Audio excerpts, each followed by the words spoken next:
Olá, sejam bem-vindos a este episódio número 179 de E o Resto é História, com os dois do costume, Rui Ramos, João Miguel Tavares. Nós estamos a gravar este programa na semana de todas as intempéries e de intempéries nós iremos falar na segunda parte do programa. Para já, a restauração.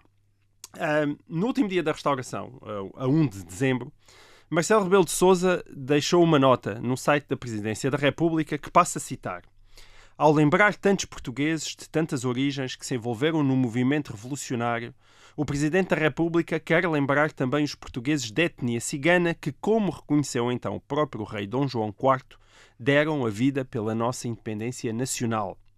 O Presidente da República citou em particular o cavaleiro fidalgo Jerónimo da Costa e muitos dos 250 outros ciganos que serviram nas fronteiras, procedendo na forma de traje e lugar dos naturais, esta é uma citação, tombaram por Portugal.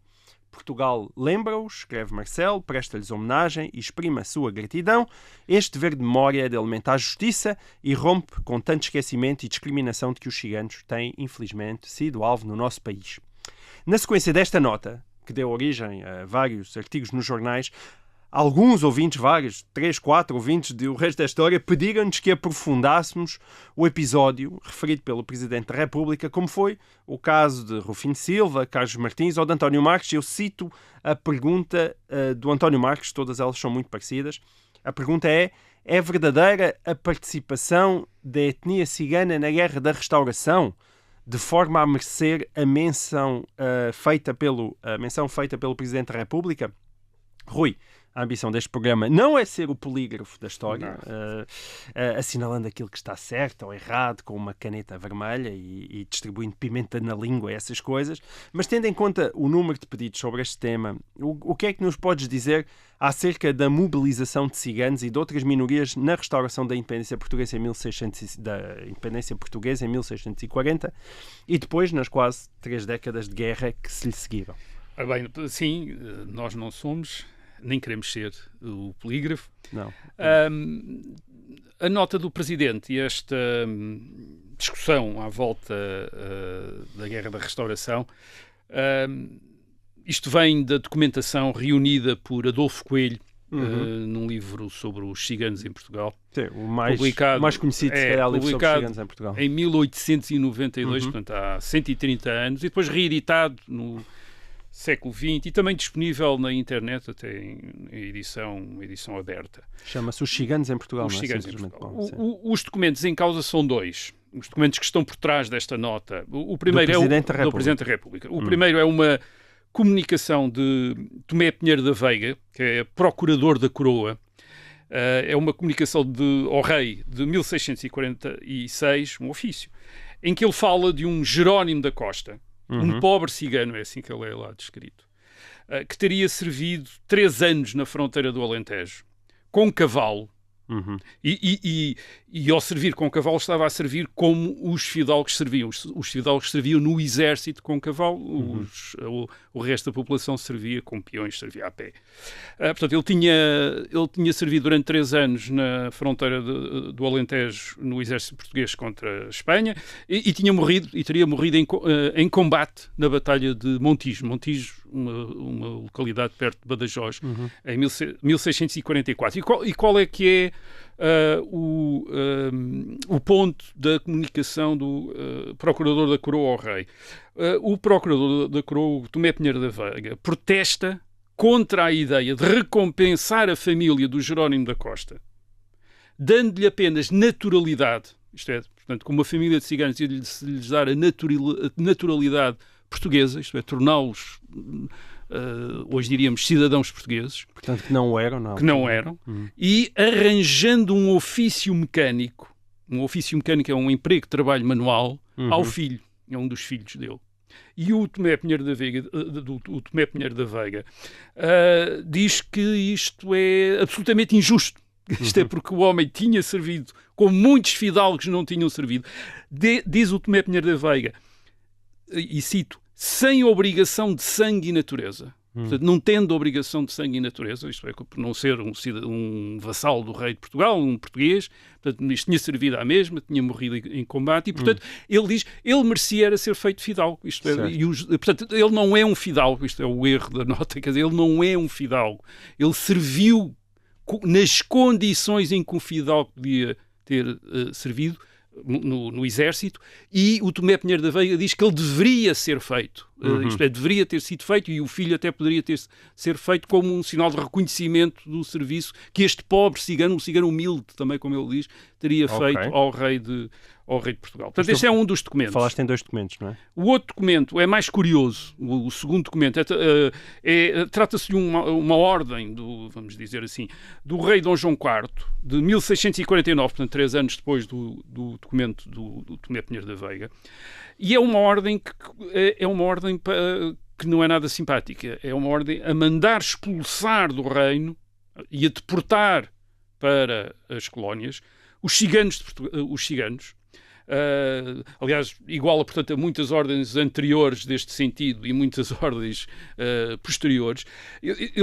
O rei Dom João IV diz que ele manda-os expulsar por serem gente vagabunda, e estou a citar, gente vagabunda que com o nome de ciganos andam em quadrilhas vivendo de roubos, enganos e embustes. Certo. Esta é a citação do documento. Portanto, é um documento a mandar expulsar os ciganos e depois, de repente, a meio do documento, portanto, um documento que explica porque é que vai mandar expulsar os ciganos do reino, dar ordens para eles serem presos, etc. E depois, de repente, a meio do documento, isenta da expulsão os 250 ciganos que serviam no exército contra a Espanha no Alentejo. Isto é, de repente há 250 ciganos que não são gente vagabunda, nem se diga, mas que está a servir no exército, e esses aí ele diz, não, esses ficam, tal como são isentos da expulsão, aqueles que tiverem naturalidade e vizinhança em povoações portuguesas, tiverem sido aceitos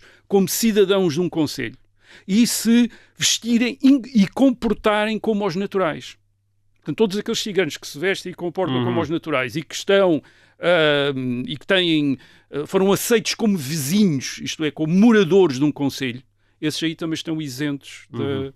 O que quer dizer... Põe um certo nível de integração. Não, o que quer dizer que não era verdade que todos os ciganos fossem marginais e que havia muitos que estavam de facto integrados, isto é, que serviam no exército, que eram aceitos nos concelhos como moradores. Portanto, o Alvará é interessante porque ao mesmo tempo que repete aquela ideia da gente vagabunda, que é preciso, enfim, que se dedica a comportamentos marginais e que precisa ser expulsa, reconhece que havia também muitos que estavam perfeitamente integrados. Portanto, nós já falámos aqui, acho que já falámos aqui dos ciganos. Os ciganos em Portugal estão...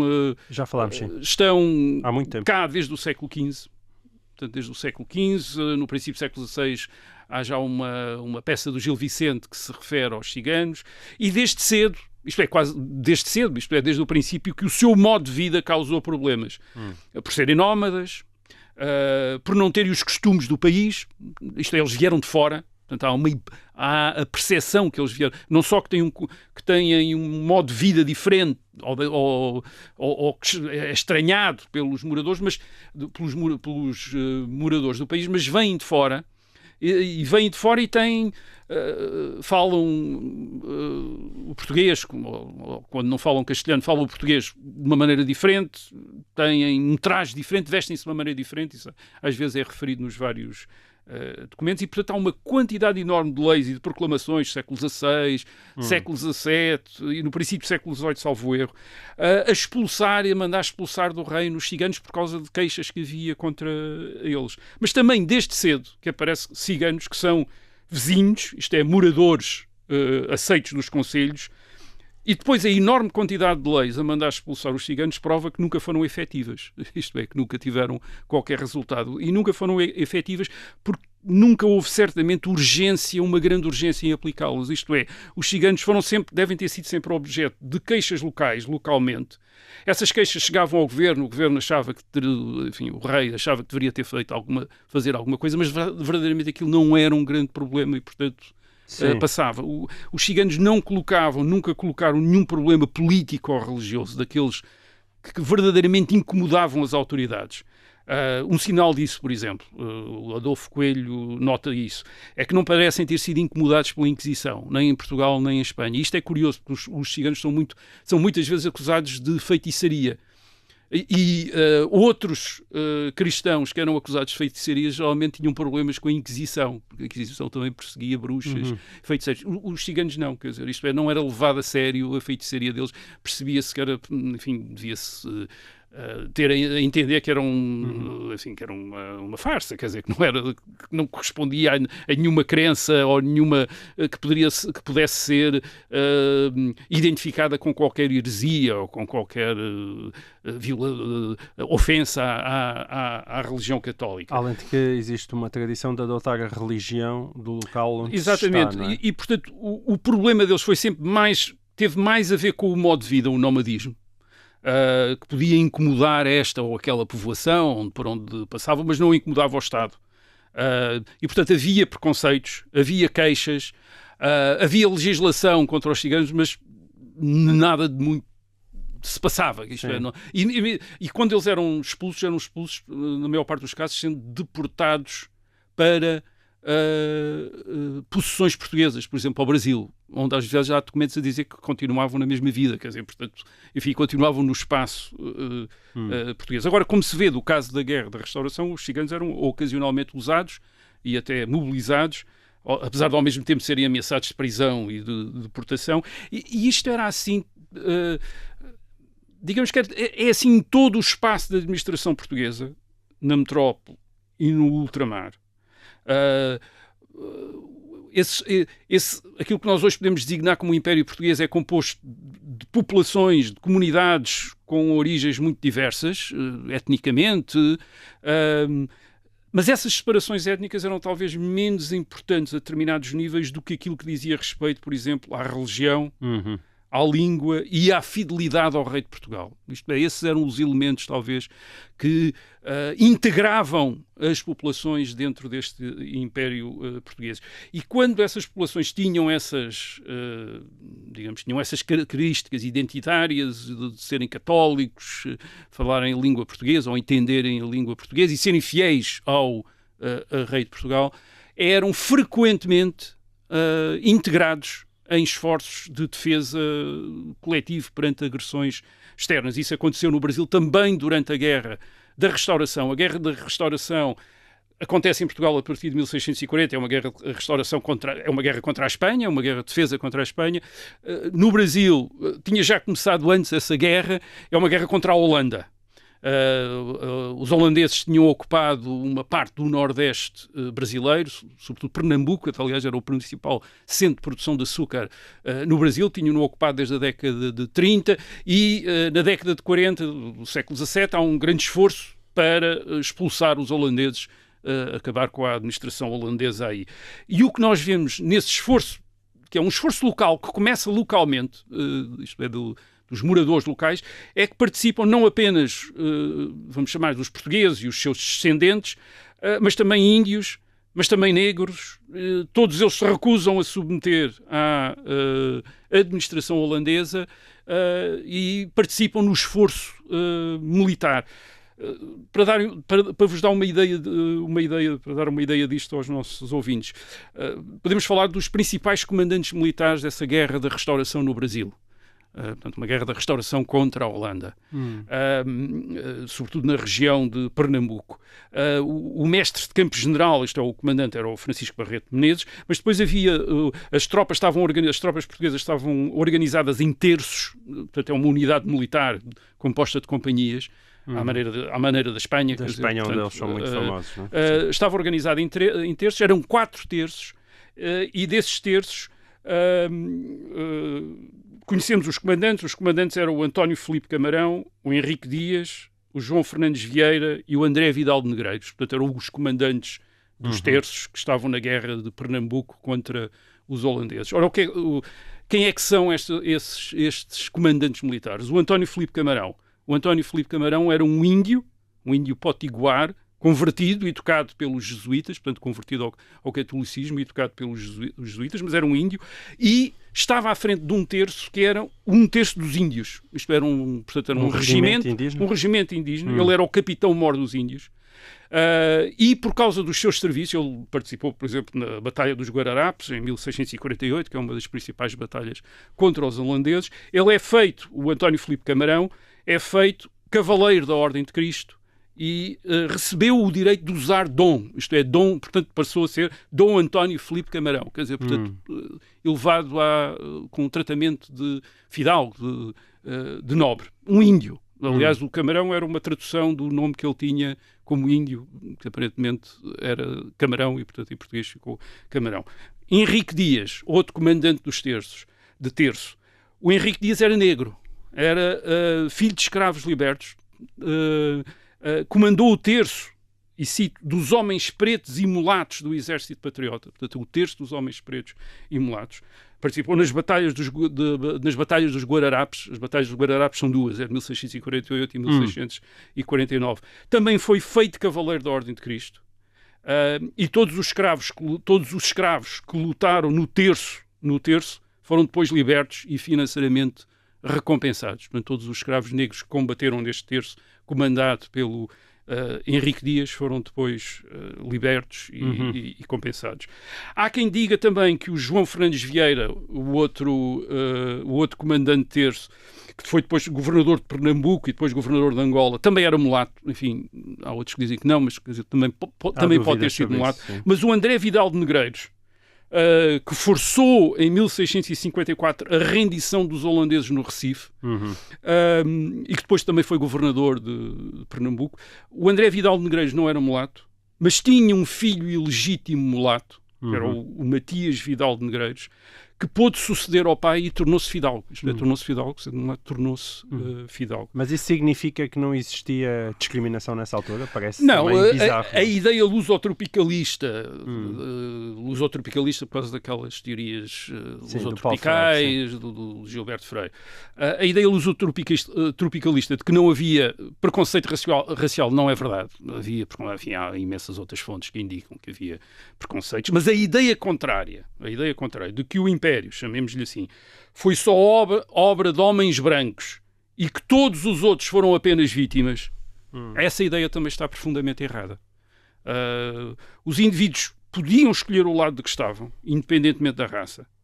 Até porque, repito, a raça era um fator de identidade, mas não era tão importante como a religião, em termos de identidade que interessasse aos poderes públicos, isto é, o serem católicos ou não serem católicos era mais importante, o estarem do lado dos portugueses como fiéis ao rei de Portugal era mais importante e, portanto, as autoridades portuguesas nunca hesitaram em mobilizar e em recompensar aqueles de que precisavam, independentemente da cor da pele deles, como se viu aqui na Guerra da Restauração no Brasil. Aliás, só por isso é que um país tão pequeno como Portugal pode manter um império tão grande no Brasil, na Índia e em África. Porquê? Porque esse império não foi só obra de portugueses vindos de Portugal, do Portugal europeu, sim, mas de populações que no resto do mundo se identificaram com os portugueses e que se tornaram portuguesas. Isto é, eram portugueses. O André Vidal, o Henrique Dias, o António Filipe Camarão identificaram-se como portugueses.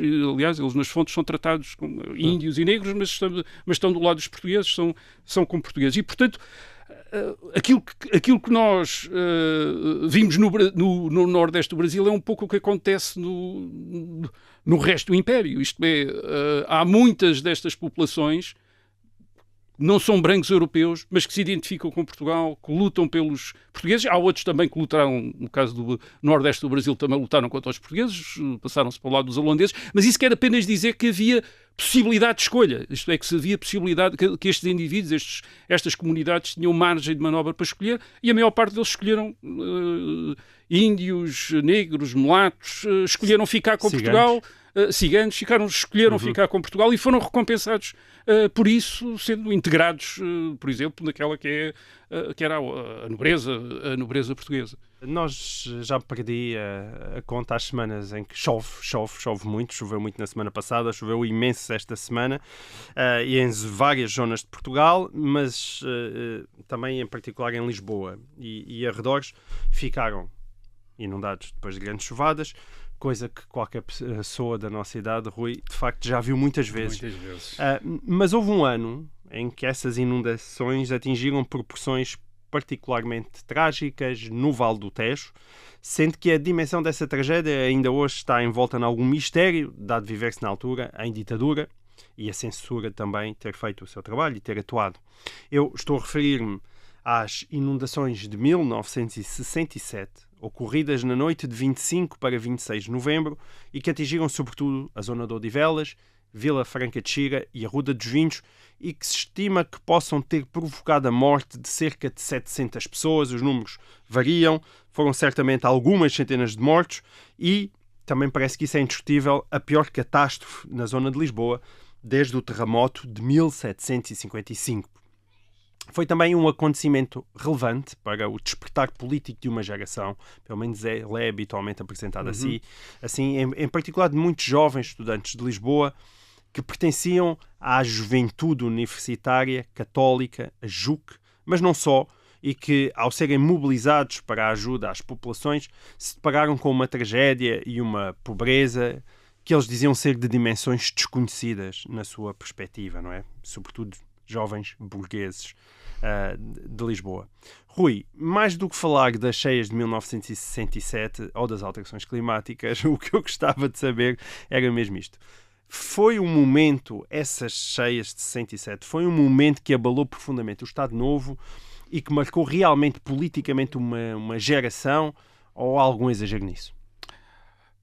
Acho que há algum exagero nisso. Acho que há algum exagero nisso. Quer dizer, acho que...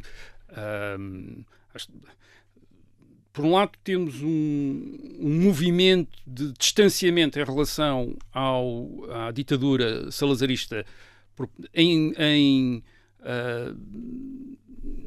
nas classes médias, nessas classes médias católica, que já vinha atrás e que provavelmente terá sido sobretudo marcado por aquilo que se passa a seguir, o maio de 68 em França, isto é, 1968, a agitação estudantil posterior. Isto não quer dizer que não haja pessoas, isto é, como aqueles que participaram na ajuda às vítimas das cheias em novembro de 1967, que não tenham sido diretamente afetadas por essa experiência. Mas é o caso deles, quer dizer, não é algo que possamos generalizar e dizer aquela geração estudantil dos anos 60 foram as cheias de 1967 que os levaram a afastar-se. Não é o caso. Do regime, não é? De todo, não é o caso. Quer dizer, a experiência regime que começou muito católico, como todos nós sabemos, mas que com o correr do tempo, só para enquadrar, porque eu acho que isso também é importante, com o correr do tempo começou a haver um afastamento da juventude católica. Já falarei disso. Portanto, não foram as cheias em si que provocaram esse distanciamento. Um sinal disso, o Franco Nogueira, que foi ministro dos Negócios Estrangeiros de Salazar na década de 60, e depois escreveu uma biografia de Salazar em 6 volumes, entre os anos 70 e os anos 80 do século XX, e no sexto volume, ele dedica às cheias 6 linhas. Tem 6 linhas sobre as cheias, diz que foram um desastre enorme, que provocaram, ele fala em 500 mortos, diz lá que foram 500 mortos, mas depois diz assim, aquilo que representaram, sobretudo para o governo, foi um certo alívio nas pressões internacionais. Portugal estava sob pressão internacional por causa das guerras em África, e as cheias, o drama em Lisboa, levou a que muitos dos governos estrangeiros que andavam a protestar e a queixar-se por causa da política portuguesa em África, de repente pararam isso e mostraram a sua solidariedade com Portugal, e portanto até foi um certo alívio. Cá dentro, a imprensa fez manchetes dramáticas. No dia 26, por exemplo, falava-se já em 200 mortos. Portanto, assim, sim, a censura atuou, mas não era possível esconder a magnitude da tragédia. Foi certamente, como disseste, o maior desastre em Lisboa e em arredores desde o terremoto de 1755. Atingiu uma Lisboa que estava em expansão, e em expansão frágil, precária. Tinham-se começado a formar nos anos 50, nos anos 60, os chamados bairros da Lata, e foram alguns destes bairros de casas de madeira, etc., que foram atingidos. Por exemplo, há um caso, a imprensa cita isso, o caso do bairro da Urmeira, na Pontinha, que pura e simplesmente desapareceu. Isto é, portanto, havia ali um bairro de casas de madeira, um bairro de casas de madeira, com muita gente, etc., e tudo isso desapareceu. Isto é, no dia seguinte não estava lá nada, quer dizer, desapareceu a casa, as pessoas, foi tudo. Por isso é que é muito difícil contabilizar os mortos, o número de mortos. Portanto, é uma coisa terrível.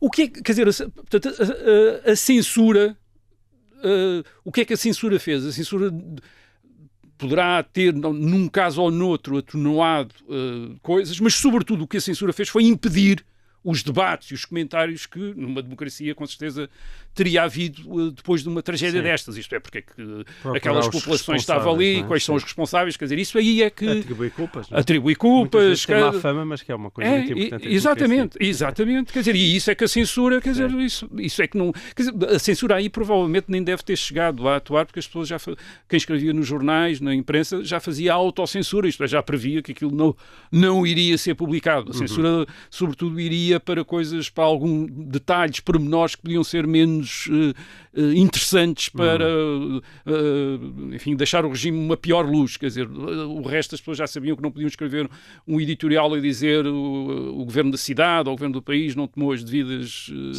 precauções, etc. Isso já estava fora de causa. O pior dos regimes de censura, não, como é costume dizer, não é a censura, é a autocensura. Isto é, as pessoas já saberem que nem podem dizer determinadas coisas e nem sequer o tentarem dizer. Agora, portanto, não quer dizer que não houvesse casos de pessoas que perante esta tragédia não tivessem ficado com dúvidas sobre a situação em Portugal. E, portanto, com alguns católicos da juventude universitária católica que pudessem ter ajudado as vítimas dessas cheias e de repente tivessem-se, digamos, confrontado diretamente com a pobreza de populações que viviam na área da Grande Lisboa. Agora, esse afastamento não tinha começado com as cheias e provavelmente o afastamento dos católicos. O afastamento dos católicos em relação ao regime. É um afastamento que é fundamental, porque os católicos e a Igreja Católica tinham sido uma das grandes bases de apoio da ditadura de Salazar. Salazar tinha começado a sua vida política como um dirigente católico nos anos 20. O Salazar manteve a separação da Igreja e do Estado, mas deu aos católicos, não só aos católicos, isto é, à Igreja, às associações católicas, aos fiéis, proteção contra a intolerância e contra as perseguições de que eles tinham sido vítimas durante a ditadura do Partido Republicano, a chamada Primeira República, antes de 1926. E, portanto, durante anos, durante décadas, eles viram Salazar não apenas como um dos deles, mas como alguém que os tinha resgatado das perseguições que tinham sido vítimas até 1926. Perseguições, restrições, toda a espécie, etc. Mesmo nos anos 1940, 1950, a ditadura salazarista também terá parecido a muitos católicos uma espécie de garantia contra a ameaça de uma revolução comunista. E repare-se que nesta altura é uma altura em que há imensas notícias, na imprensa portuguesa, então... Carregava nas tintas. Carregava nisso, das perseguições que os comunistas organizaram contra os católicos, sobretudo na Polónia e na Hungria, que eram países católicos ocupados pela União Soviética, onde foram impostas ditaduras comunistas que, aliás, no caso da Hungria, o cardeal esteve detido, depois esteve refugiado durante anos e anos numa embaixada, portanto isso era tudo noticiado, o martírio dos católicos nos países sob domínio comunista, portanto, e Salazar deve ter parecido bem alguém que nos protege de, em Portugal, poder vir a acontecer uma coisa destas. Agora, houve sempre católicos com dúvidas em relação à ditadura. Não foi preciso as cheias. E nos anos 60, essas dúvidas aumentaram com incidentes como tinha acontecido em 1958 com o Bispo do Porto. O Bispo do Porto tinha escrito uma carta a Salazar, lamentando também o estado do país, a falta de liberdade, etc. Tinha sido obrigado a sair do país. Um bispo, quer dizer, um bispo importante. E depois, sobretudo, teve a ver com a evolução do próprio catolicismo com o Vaticano II, com o Concílio Vaticano II na década de 60, e cada vez mais, e esse é o ponto mais importante, com as divergências entre o Vaticano e o governo português acerca das colónias portuguesas, acerca do caso de Goa, na Índia, acerca das colónias africanas, onde nitidamente o Vaticano e instâncias da Igreja Católica Internacional, digamos assim, começaram a sentir que não deviam arriscar a causa católica identificando-a com a presença portuguesa em África. Isto é, o governo português dava sempre a entender que a sua presença em África era uma garantia para o catolicismo. E no Vaticano começou-se a sentir que não era nada isso e que até podia ser o contrário. Isto é, uma identificação do catolicismo com aquilo que internacionalmente se chamava o colonialismo português poderia, digamos, ser mau para a causa católica em África. Essa tensão... O que se provou verdadeiro, diga-se, depois da descolonização, no sentido em que hoje em dia a África é um grande pulmão da Igreja Católica. Exatamente, isto é provou-se que havia uma vantagem nesse afastamento em divergir, e havia ordens religiosas que já estavam nitidamente contra os portugueses, quer dizer, bastante contra os portugueses, isto é, contra as autoridades portuguesas, por exemplo, em Moçambique, e essa tensão, por exemplo, foi notória nesse ano de 1967, o ano das cheias. Foi notória em maio, quando Paulo VI visitou Fátima, e foi notório que as coisas não estavam bem entre o governo português e o Vaticano. 3 anos depois, em 1970, o Paulo VI, vai receber, aliás, os líderes dos partidos independentistas nas províncias ultramarinas portuguesas, portanto, recebe-os, há fotografias disso, e, portanto, isso é uma coisa terrível para o governo português, porque quando estava a classificar esses líderes independentistas como terroristas, como gente com quem pessoas decentes não podiam ter relações, de repente há fotografias do Papa a recebê-los. E mais tarde os massacres, como Vigamo, acabaram por a denúncia isso. Sim, também denunciar, também passa por também passa por também passa por ordens religiosas católicas.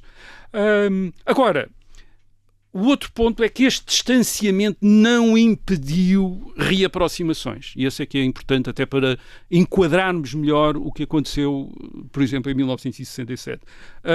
Cerca de um ano depois, em setembro de 1968, Salazar adoece, é substituído por Marcelo Caetano, uma substituição calma, não acontece nada.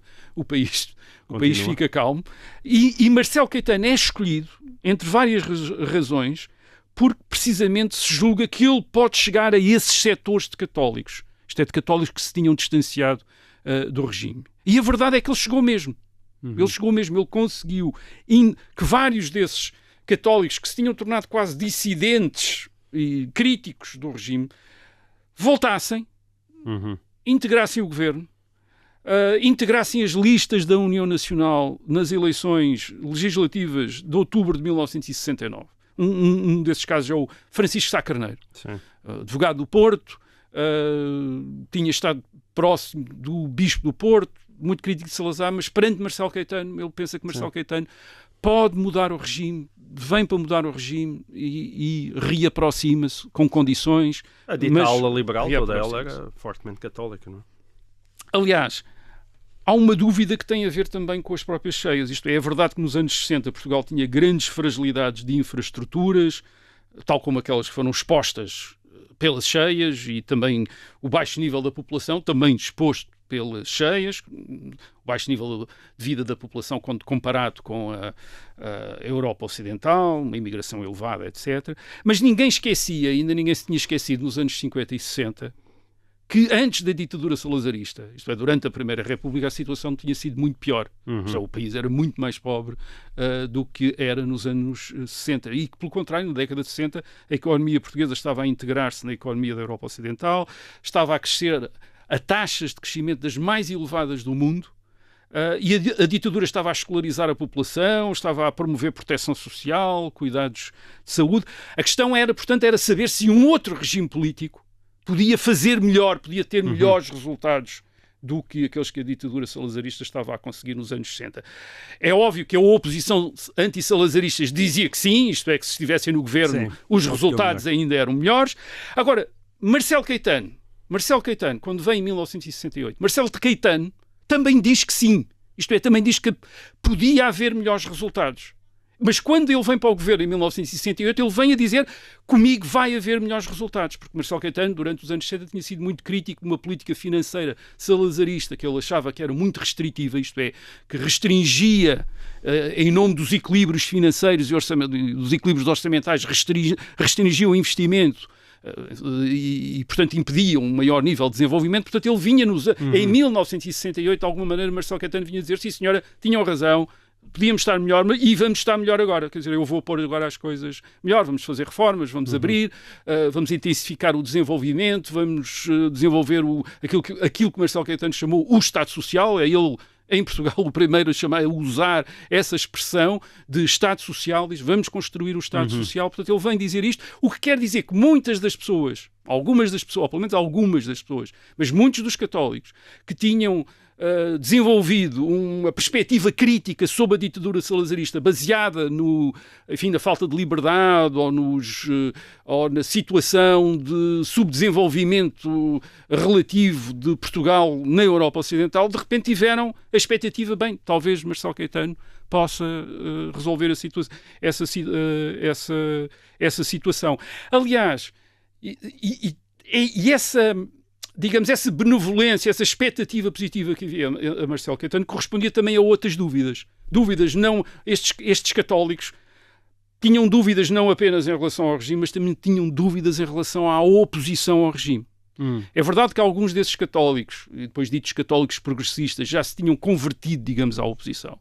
Mas penso que muitos, e talvez até a maior parte, não confiavam na oposição. Na oposição estava o Partido Comunista, e depois na década de 70 vão estar vários grupos da extrema-esquerda. E aquilo que caracterizava o Partido Comunista era apoiar uma das piores e mais sanguinárias ditaduras do mundo, que era a ditadura comunista na União Soviética.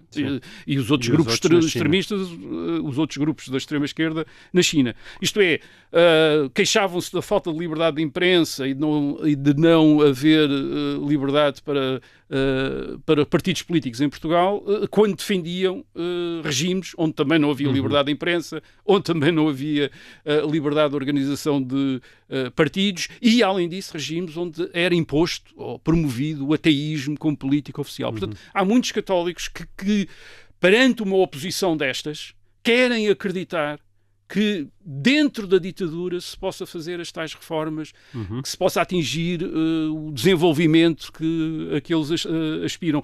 E isso nota-se, por exemplo, um caso, António Salda Batista, que era uma figura importante, tinha estado ligado a uma revista que é tem um impacto muito grande neste setor católico, que é a revista O Tempo e o Modo. António Alçada Batista, e portanto que é um crítico do regime, que aparece pela oposição em 1969, mas que em 1972 aceita participar na elaboração de um livro de conversas com Marcelo Caetano. Portanto, é uma expectativa positiva, um livro bem interessante, aliás. Portanto, um escritor e uma das figuras importantes do catolicismo político ainda dá o benefício da dúvida a Marcelo Caetano em 1972. Portanto, foi mesmo preciso esperar que Marcelo Caetano falhasse nas suas principais reformas e sobretudo, que perdesse o controle da situação política. E isso só se tornou claro a partir das eleições presidenciais de agosto de 1972, já falámos aqui também delas este ano. Para esse setor, foi preciso isso, para este setor católico se sentir até um bocadinho traído nas suas expectativas e na confiança que tinha depositado em Marcelo Caetano e abandonado o regime. É em 1973, por exemplo, que o Francisco Sá Carneiro renuncia ao lugar na Assembleia Nacional e sai da Assembleia Nacional. Portanto, este distanciamento dos católicos do regime já tinha começado antes das cheias de 1967, mas depois atenuou-se em 1968 com a vinda de Marcelo Caetano e depois reativou-se a partir nos anos 70, sobretudo a partir de 1972, e creio que tem razões sobretudo políticas, isto é, a incapacidade que